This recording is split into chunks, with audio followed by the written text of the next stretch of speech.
Welcome to the PIO podcast. I am your host, Robert Tornabene. I have been a PIO for over 11 years with 27 years of law enforcement background. Welcome to season 2 of the PIO podcast. I am working hard to bring you the very most diverse crowd of subject matter experts in the public sector field. You can help grow the podcast by sharing it with friends and colleagues. Please give the podcast a positive review on whatever platform you listen to.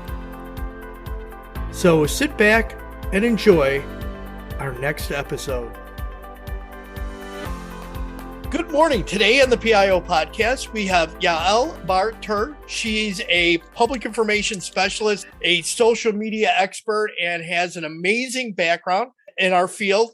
She comes from across the way, and we'll let her tell her story in a moment. Yael, thank you for coming on the show. Thanks. Across the way, do you mean New York or Israel? No, I mean from Israel, actually. Yeah, you really have. New York is pretty far too. It is, but you have an incredible background, not just in law enforcement, but going all the way back when you were in Israel. So tell our listeners about your background and how you got to where you're at now. Sure. Well, thank you for having me. First of all, I know you have all these rock star guests, so I'm happy to be in good company here. You're one of them. So thank you. So I was born and raised in Israel. I came to the U.S. In 2007, and growing up in Israel, like everybody, I was drafted into the military, and I served in a spokesperson unit. So basically from, the age of 18, I was working with media and kind of trying to represent or tell the story or mediate between soldiers, defense, and the public opinion. I'm kind of ashamed to say this. There wasn't even any social media back then because it was a long time ago. And I studied government studies and eventually came to the U.S. and have always been working on the intersection between government and public information, government and social media. I got my master's here at the Harvard Kennedy School in public policy. And between our first and second year, we do an internship. And I applied for an internship at the NYPD, not knowing much about the organization, just from what I know from TV. And I immediately fell in love with it and continued to do research with them as a student on social media. So eventually wrote my thesis on how the NYPD should implement social media. This was 2011, which again, in terms of public opinion and media, it seems like 100 years ago, right? Right. And eventually, after graduating and working in another job, I eventually went to the NYPD as a full-time employee. I was there for almost 6 years and initiated the social media program that we see there today with hundreds of different accounts for all the different precincts, all the different commands to connect locally with their residents.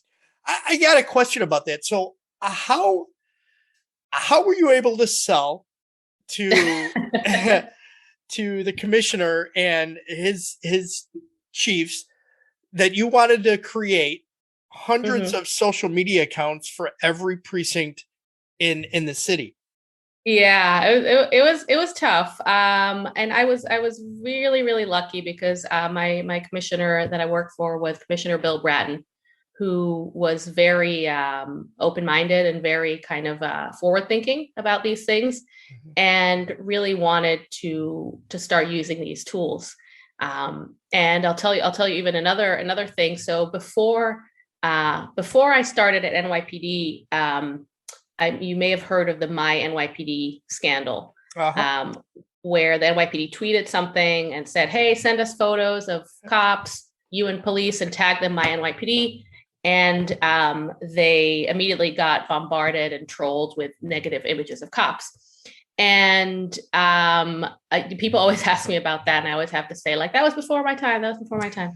But I think what was exceptional about that is how the police commissioner reacted to that at the time, because that would have been an opportunity for a lot of executives to say, okay, we're done, right? Like, we messed up, something happened, and we're just going to kind of we dipped our toe in the water and we're going to go out. But no, to his credit, he really doubled down and said, yeah, okay, well, some things happen and some people are not going to like us or going to be upset, but that pales in comparison to the benefit that it has for both law enforcement and residents. It's an interesting segue that you bring up the My NYPD hashtag, because I use that when I've done training for departments and training on social media. I've always told them to make sure that when you're going to pick something like that, you want to engage your community. You have to think of all the negatives at the same time. Yeah. And where people it's going to still go. do it. Yeah. Private sector does it. And people still kind of make that mistake. And unfortunately, it was a good learning experience for a lot of us that social media is not real life. Right. People can, from both extremes, tend to take over something. It's not necessarily public opinion. But to go back to add to your question about how I convince them, I always said, and I continue to say it gets even stronger every year, that social media is part of policing. I mean, if the role of the police officer is to build trust within the community, and if we can't do our jobs without building that trust in the community, that trust can't be built today without using these tools. It just can't. Especially if you're in a large place, or even in any community where people don't have day-to-day interactions with police officers. So you don't have to like it. I don't love social media. I find it fascinating. I love working in it, but you don't have to love Twitter, love Instagram, and want to be there all the time. You just have to recognize how important it is. Exactly. I totally agree with you on it. I'm glad you said that. So you have an immense grasp on social media and the impacts, both politically, how it impacts law enforcement and community outreach. And you have talked about building relationships. You just mentioned it, and building trust within the community. How can law enforcement use social media to rebuild trust and relationships, especially when it goes bad? Yeah. I mean, it's really tough, because especially nowadays, and I admit it was a lot easier when I started. So I started working for the NYPD in 2014. I think Black Lives Matter came on the scene in 2016, and there was still a little bit of a benefit of the doubt, or people still found it, exciting at the beginning, that police officers are on social media. So I would just use a word of caution here and say you can't use social media to paint a picture that doesn't exist. You should build that trust in your communities and do the actual police work, and then use social media to showcase all the wonderful things that you're doing. So we see every day, every time I talk to a police officer, you hear all these wonderful stories and what things that they're doing for the community. And it's on us to tell these stories, because nobody else is telling them for us. I mean, once in a while, yeah, somebody will see a cop do something positive and post it, and that's wonderful. But it's our responsibility to, kind of regain control of our own narrative. So just it sounds pretty simplistic, but tell people what you do. Tell people about the good things you do. And not in a cynical way, not like, hey, I helped this old lady cross the street, even though she didn't even want to cross the street. Sometimes you see cops post these like forced photos, but tell them about the things that you're doing for them. My favorite type of post is when, it's so basic, but, somebody will post and say, hey, we heard your concerns about, or we've seen accidents in this intersection, or you complained about this intersection. So here is the new traffic cop that we just put there on a shift. So show the community the things that you are doing for them that they want and that they need and they're asking for, because most police departments are doing that stuff anyway. They're just not telling. They're not kind of closing the circle by telling everyone. Right. They're not very good at doing that. Yeah. And I think they're afraid maybe of, maybe they think that they're grandizing the agency or something, but yeah, the public needs to be reminded that if there's an incident or if something occurs and then we respond by trying to address it, we should be telling them we're addressing it, because the community, in their mind, they want to know, what are you doing to fix it? Yeah, and I completely agree with you that they're afraid. I think first of all, it's not in the cop kind of mindset to talk about themselves, and it's not part of the culture. So that's always new, especially to like congratulate yourself, right? But it is also scary. We see people getting trolled, and we see perfectly good tweets being kind of dragged, but to that, I say, yeah, that there always is going to be that risk. I'm never going to tell anybody that there's no risk or nobody's ever going to say something negative. I work with a lot of private sector clients too, and they feel the same way. But I think it's worth doing it despite that fear and despite the fact that things, and if things sometimes go sour, then, pick up and try again. It's fine. All right, so things go sour. Let's talk about that. So the murder of George Floyd sparked a tremendous backlash towards law enforcement and policing in a whole, that defund the police, systematic racism, racist police officers, that was thrown around by everybody from, the Black Lives Matter groups to our own political leaders. Many organizations were really afraid about talking about the incident because of fear of drawing more attention to their agencies. Mm-hmm. What do you believe these agencies need to do or should have been doing at that time? That's a great question. So I think the murder of George Floyd, from a PIO perspective, we don't get many incidents, at least not, and you've been doing this longer than I have, but I can't think of any, or I don't think of any other public incident that happened that it was so clear cut that you see that, and every cop I know, even the most like aggressive cop, looks and says like, what was that guy thinking? So it is even a little, it's there's no gray area. So you can come out and say, that you condemn that, and your, officers shouldn't behave that way. I think the harder thing is, what do you do when, there's something like Michael Brown in Ferguson, where, we all know what the agency there did. They didn't really do anything. They didn't message anything, and they let the narrative kind of come out without any input from the agency itself. So I think those are the tough cases. And I know this sounds a bit like a cliche, but it's true that honesty and authenticity are always should be your guiding lights. So if your agency did something wrong, you can come out and say, we did something wrong. If your agency didn't do something wrong, you have to kind of gently and empathetically explain and say why your officers behaved the way they behaved. And, if you don't know the details yet, which we all know happens a lot when, we're dealing with use of force investigations, you come out and say, we don't know the details yet, and we're committed to keeping you posted and letting you know throughout this process. Thank you. I appreciate that. You wrote an article in Newsweek that the victims of violent crimes are being erased. Can you elaborate on that? Yeah, I mean, I live in New York City, where we've seen an increase in crime, an increase in violent crime, an increase in random attacks. And it's something that everybody notices. It's the great equalizer, because everybody takes the subway in the city and everybody walks around in the street. So it really could happen this type of violence could happen to anyone. But unfortunately, a lot of times we don't hear the names of these victims.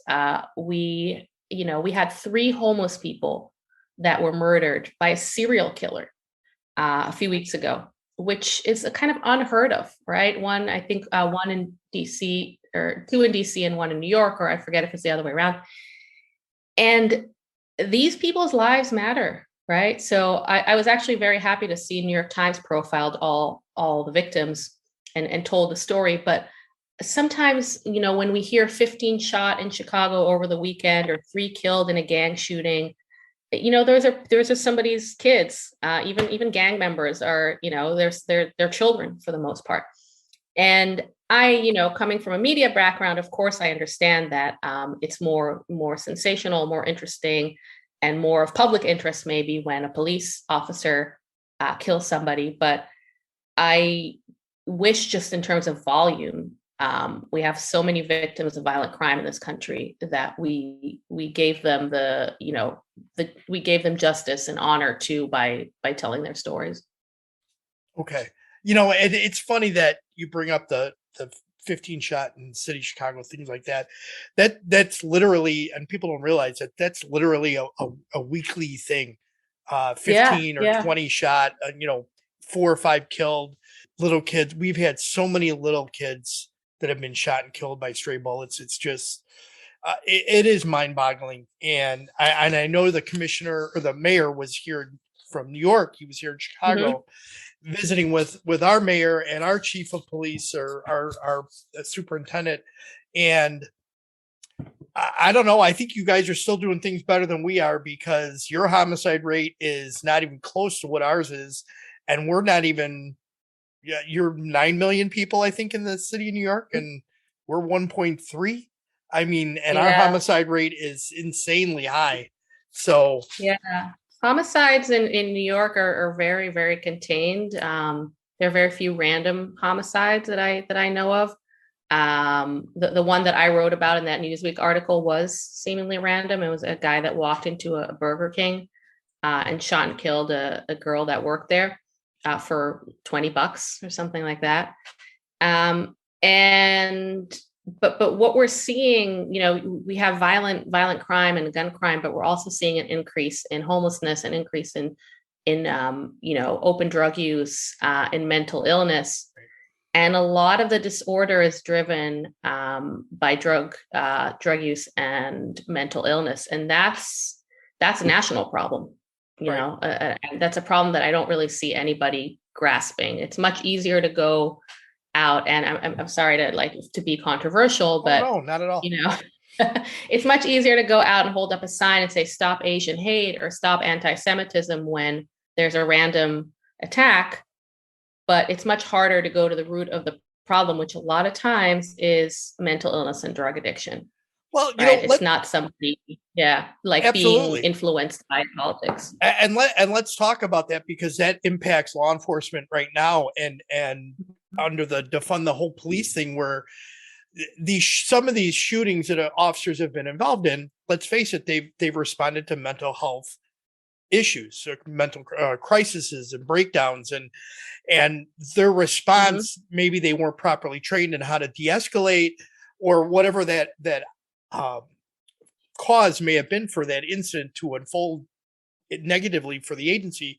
But the reality of it is the way the country has dealt with mental health and homelessness has always been, well, just call the police. They deal with everything. So that's who's going to deal with it. And, for years, homelessness was, get them in a squad car, drive them to another jurisdiction and drop them off.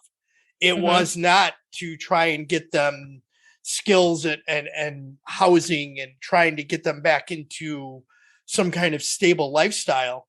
It was always push it off onto somebody else. And they use law enforcement as that tool. Yeah. And I want to tell you about this amazing organization that I was with about a month ago out of LA called the Skid Row Run Club. So a lot of people know about Skid Row. It is probably one of the largest homeless areas in the world, in the US, in downtown Los Angeles. It's really a place you don't go to. It's just, streets upon streets of homeless people. And the LAPD and some civil service organizations opened up a running club, and they run, I think, twice a week, every morning with former addicts, former homeless people, 50 or 60 people. They just go for a run. They've done the LA Marathon recently.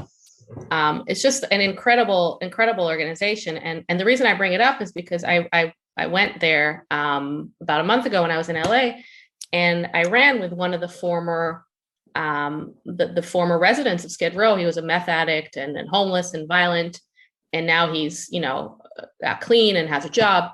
But he said, it really takes a village to pull somebody out of this situation. It's not like one thing that you can give them, like, here's a house, or here's health insurance or whatever.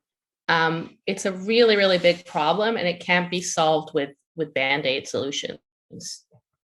Well, it is immensely complex, and every community is dealing with mental illness and crisis and homelessness, especially now with the pandemic and loss of jobs and so on. What was the name of the group again?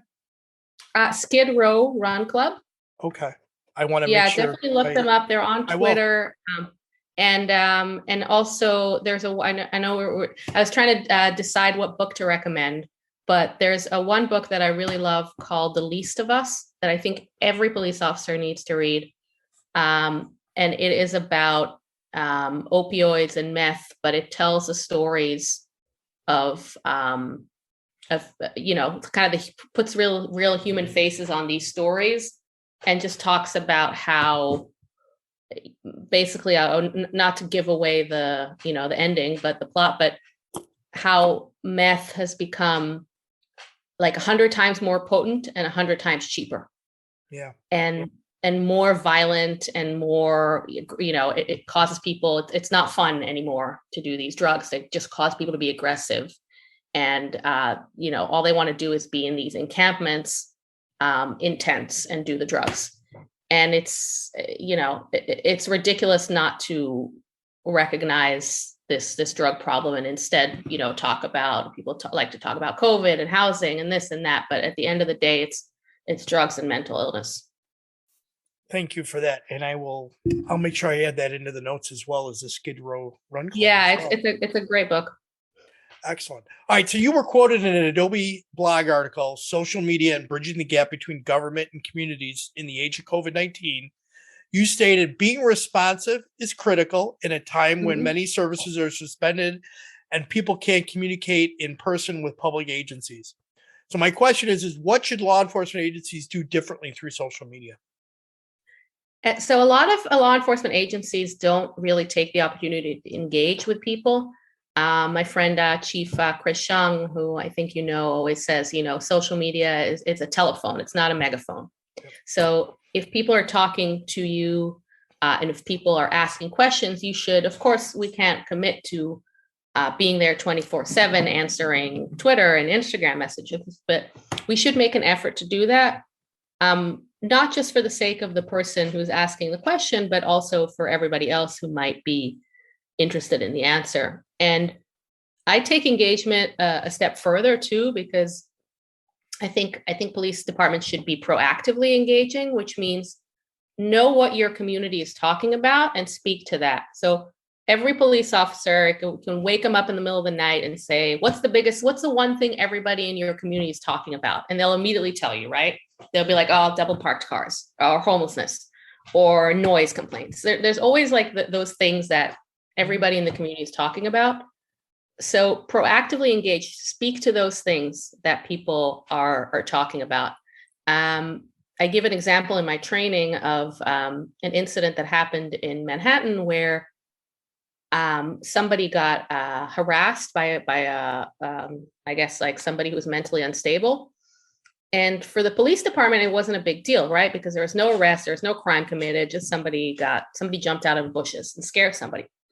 But for the community, it's a very big deal because it was scary and people talked about it. So the precinct, the 34th precinct, proactively engaged and said, okay, maybe this isn't a big policing deal, but we know people are talking about it and people are scared about it. So we're going to go out and address and say, write on Facebook, hey, here's the incident that happened. Here's what we did. Know what your community cares about. It's a lot of times it's different than what you care about in your, kind of day-to-day grind. And that is so much, and that's true because, well, I should say it's about listening to what's going on in the community as well.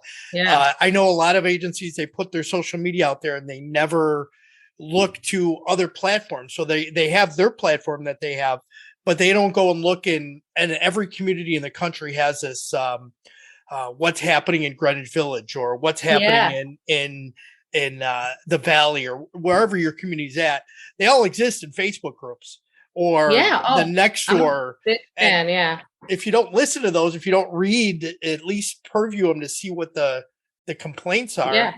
you're never going to address those issues. The Facebook groups are really important. And that's how the 34th precinct had heard about this incident too, from a Facebook group. And just to make things more complicated, I'll add to that, that don't take everything that you see on social media, especially on Twitter, as the will of the community. So for example, in New York City, people on Twitter, there's a big pro cycling community. So they're always tweeting about bike lanes, and they want more protected bike lanes and more rights for cyclists.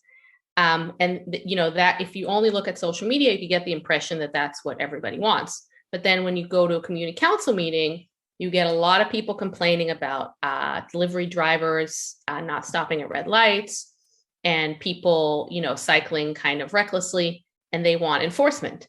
So you really have to balance, but kind of get the whole version of the events, because you're not going to get everything just from social media or just from your community meetings. That's a good point. Thank you.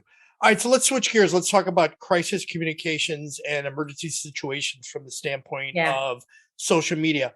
Why is it important to be prepared to move quickly via social media during a crisis or an emergency situation? So during a crisis, as you know, not just in media, but everything, really every second counts. Every second counts, and everything you do, all eyes are going to be on you, right? So we talk a lot about how do we get our message out? How do we get followers? Ironically, in a crisis, all the attention is going to be on you anyway. So you're not going to have an audience problem. It is very, very important to be prepared, because you want to move as fast as possible. So I'll give an example. In my training, I give a lot of examples of what people can do. But one of the just small examples is have templates in your draft folder of, this and this road is closed, or please avoid this area due to police activity. These are things at NYPD that were super helpful to us, because they save you time, and you don't have to start going and thinking like, oh, what am I going to use? What's the grammar on this, etc.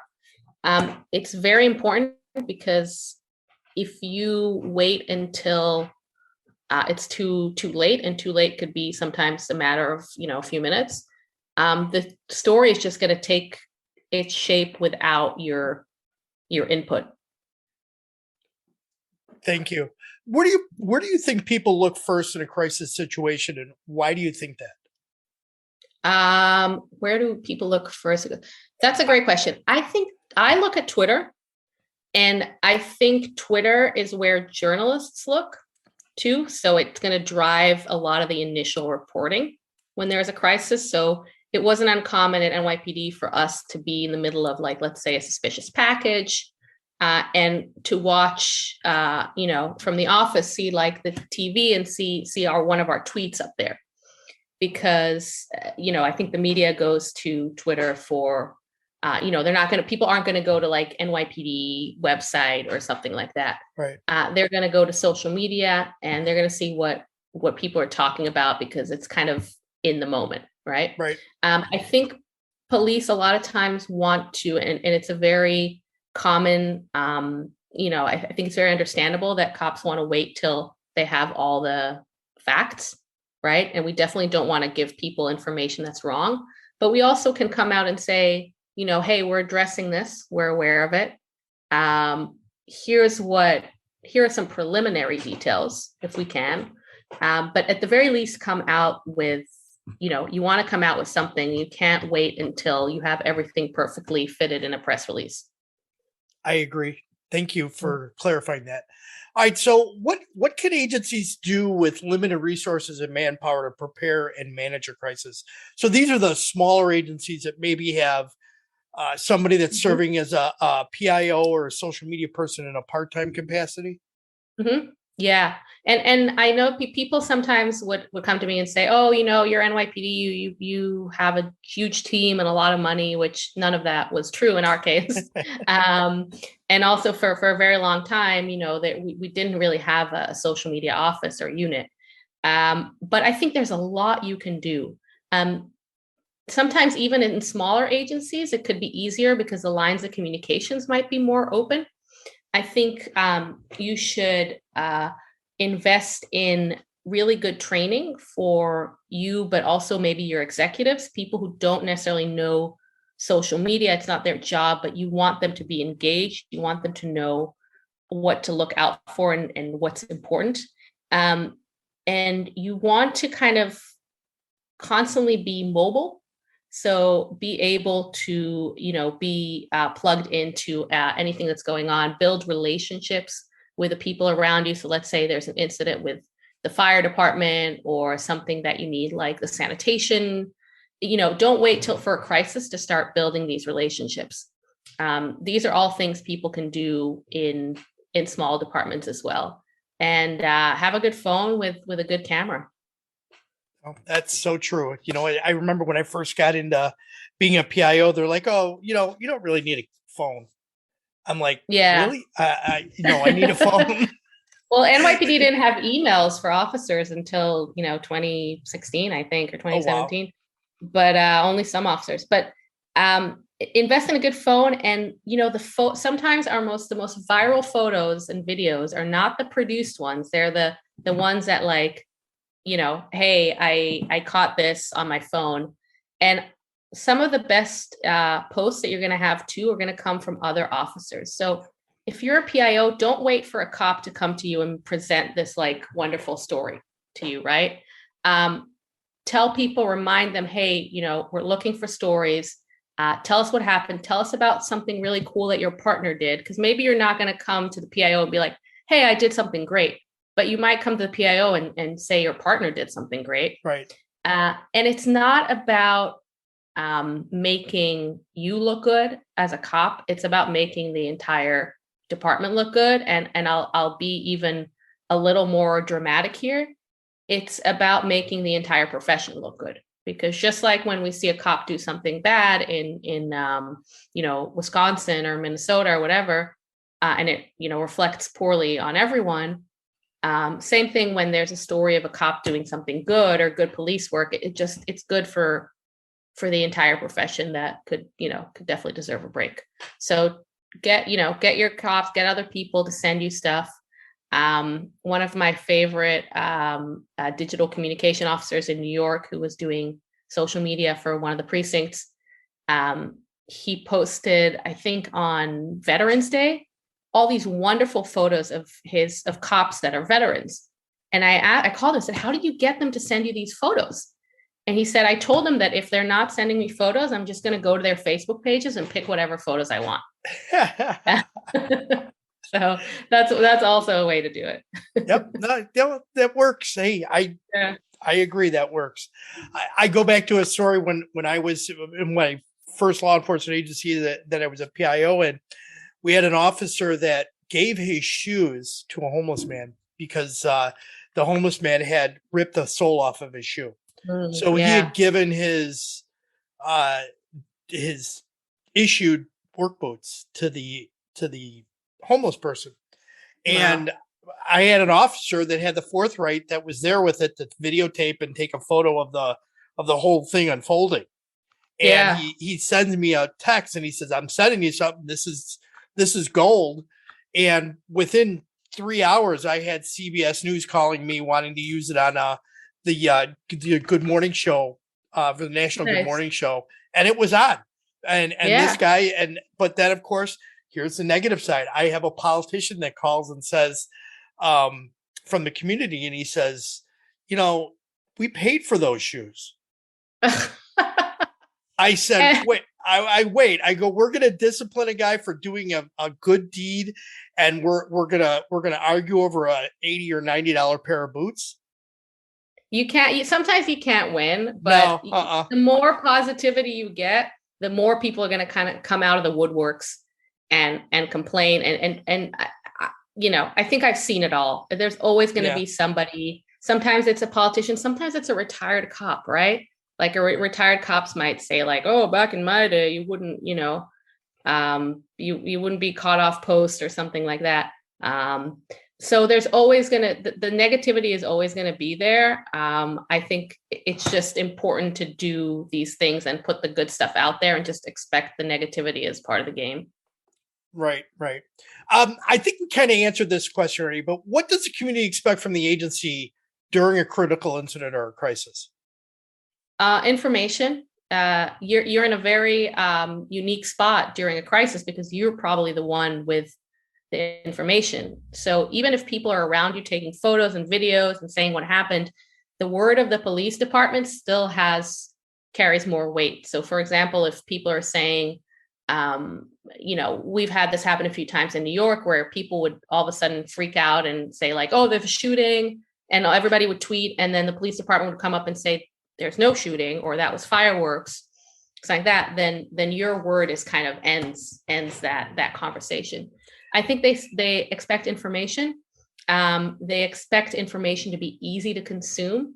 So as much as you can, don't necessarily send them to links, or I'm a big fan of tweet threads, and it's not because it's too hard for people to click on a link. It's because they're just not going to, and you're going to miss that opportunity. So make the information as easy to consume as possible. One of my pet peeves, my pet PIO peeves. Maybe I should start a podcast and call it Pet PIO Peeves. That's a good one. I have a few. But one of my pet PIO peeves is when every time there's a critical incident anywhere in the country, I go and I follow that police department. And a lot of times they'll tweet something like media staging at, 4:45, and then nothing. Or then a link to YouTube. And social media shouldn't just be a place for you to tell reporters where the press conference is going to be, or just talk to reporters. You also, whatever you're saying in the press conference, you want to convey to your community through social media as well. So people expect that. And obviously, in the absence of you giving out official information, that's the way it's going to be looked at, is the opportunity for some other party to take over that information and change it. Or change it. Yeah. And again, I go back to the case of Michael Brown and Ferguson and Hands Up, Don't Shoot, which is arguably one of the most defining moments of policing in America. And there was a huge communication void that was filled by eyewitnesses that ended up being unreliable. Right. And, the agencies, for whatever reason, I understand it's a very complex situation, but they didn't come out with their narrative. And I think one thing that in New York is done very well, and in LA and a lot of other departments that have a lot of crises, is when something happens, immediately come out and say there's a police involved shooting, immediately come out with as many details as possible about what happened, if there's body worn camera footage. There's nothing to hide, right? If a cop did something, acted lawfully, that's wonderful. If a cop acted unlawfully, there's nothing to hide either. You say, we're looking into this matter and we're going to decide how to proceed. Let me jump into that, because this is an interesting question. So in the event that you have an officer involved shooting where you have body cam footage, but there is policy in place that bars that body camera footage from being released, how do you deal with that? Especially when you have like collective bargaining agreements and so on. That's tough. It's really, it's tough. I mean, I would try to address these issues before you need the body camera footage. And you're going to have a hard time explaining, if you put out body camera footage of a cop doing something good, you're going to have a really hard time explaining why you're not putting out the body footage of a critical incident. I think those are things that need to be resolved before a crisis comes. Okay, so that's something obviously the PIO and policymakers should be sitting down with and looking at, especially in the way that the media, or I should say not the media, the way that the public wants to consume the facts as quickly as they can. Yeah. And again, sometimes a lot of times the body camera footage is really going to absolve the police officers. So there's another case that I talk about in my training out of Volusia County in Florida, where this was right after George Floyd. This was like August 2020, where and they pulled over, or they stopped. A black man was jogging, and they basically, detained him, and he went live on Facebook, right? And it wasn't him. He was, he fit the description of a suspect. So this has all the makings of a nightmare. Right. But the sheriff's office and the sheriff himself, whose name escapes me right now, were so good. They immediately caught wind of it because of Facebook groups, by the way, I think. And they released the body camera footage, and their officers acted impeccably. They told this man, look, they were firm, but very, very professional, polite, said, we got a description, your height, your clothing, we're going to detain you. We're going to put you here. You can keep, the guy said, I'm going to film. He said, that's completely fine. Keep filming. And, released him after a few minutes once they realized he wasn't the suspect. So it was one of these moments where, the officers did what they had to do. They acted so professionally and treated this man with respect, which was reciprocated, that showing that side of police work and showing that body camera footage, you can't write that narrative. You can't tell that story. You have to show it. Right. So if you can use that footage, it shows your officers behaving in a professional way, then do it. I agree. Thank you. All right, so let's talk about fake news. How should agencies respond when fake news about a staff member or the agency starts to appear? It's a great question. See if it, I guess I would say you don't have to respond to everything, only things that are really, really coming out and that are making an impact. Address them firmly and immediately. I think, I'm sure you're aware of the Chicago police tweet that I think is still up there. That is a fake tweet from Chicago police that was shared. I don't know how many thousands of times it said like Derek Chauvin is a hero or something just ridiculous that. It was something about 200,000 shares, if I'm not mistaken. Somewhere infuriating, unbelievable. Twitter wouldn't take it down because they deemed it was satire. But Chicago PD, the best you can do is just very, very firmly come out and say it, even respond to the original tweet, because that might help the people who are looking at the tweet might see your tweet above there. A lot of fake news spreads on Twitter, a lot of fake news spreads on Instagram stories, which is really hard to catch because you can't really reply to an Instagram story. Best you can do is comment and tell people that it's fake. Right. So obviously attacking it as quickly as you can is key. Or addressing it as quickly as you can. Right. And having a good relationship with your Twitter or Facebook or Instagram representative. They're not going to do you any favors if it violates a policy, but if it violates a policy, they'll remove it immediately. If it doesn't violate the policy, then